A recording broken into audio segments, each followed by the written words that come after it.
বালুরঘাটের ঐতিহ্যবাহী নবশ্রী সংঘের ৭৫তম বর্ষের দুর্গাপুজোতে বাংলার সাবেকিয়ানের মাঝে আধুনিকতার ছোঁয়া এবছর জেলার বাদাম আইলের হরিপুরে শ্রী রাধা মাধব মৃৎশিল্পায়নের মৃৎশিল্পী অমিত মালি ও উদয় মালির মাটির আট বাংলার সাজের প্রতিমার সঙ্গে সামঞ্জস্য রেখে শান্তি কলোনির কল্পনা ডেকোরেটরের প্যান্ডেল ফুটে উঠবে আলোকসজ্জায়।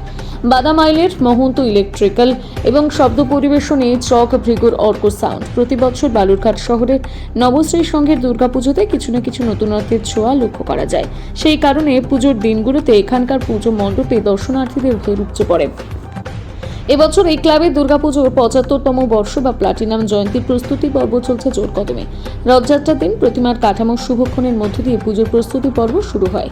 এই বিষয়ে সরাসরি শুনে নেব ক্লাব সম্পাদক সুদীপ কুণ্ডুর কাছ থেকে।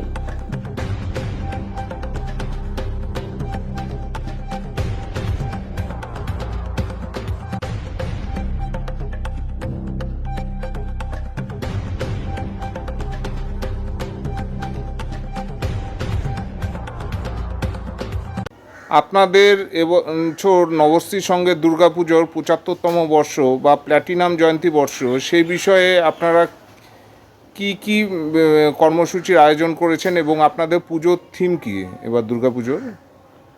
আমাদের প্রতি বছর এই সাবেকিয়ানা মতেই দুর্গাপুজো হয়। এবার দুর্গাপুজোতে আমরা একটু আধুনিকত্ব কিছু ছাপ রাখছি। আমাদের প্রতিমা আট বাংলার সাজে তো পূজিত হচ্ছে এবং লাইটিংয়েও আমাদের একটু আধুনিকত্ব থাকছে এবং ঘরোয়া ইতি মেনে এবং দুর্গাপূজার সব নিয়ম নিষ্ঠা সহকারে আমাদের এখানে দুর্গাপূজা করা হয় এবং পাড়ার সমস্ত লোক এই পুজোতে একটু সহযোগিতা করে আমাদেরকে। আপনাদের পুজোতে এবার বাজেট কত? আমাদের বাজেট এই 2,50,000 টাকা কাছাকাছি। পুজোতে বিশেষ আকর্ষণ হিসেবে কি কি রেখেছেন? বিশেষ আকর্ষণ হিসাবে আমাদের ঠাকুর এবারকার পেপারেও দিয়েছিল, তো বালুরঘাটের দুটো পত্রিকাতে, এবং ঠাকুরটাই মূলত আমাদের আকর্ষণ। আপনার নাম এবং আপনি কি দায়িত্বে আছেন? আমার নাম তো সুদীপ কুণ্ডু, ক্লাব সম্পাদক নবশ্রী সংঘ বালুরঘাট।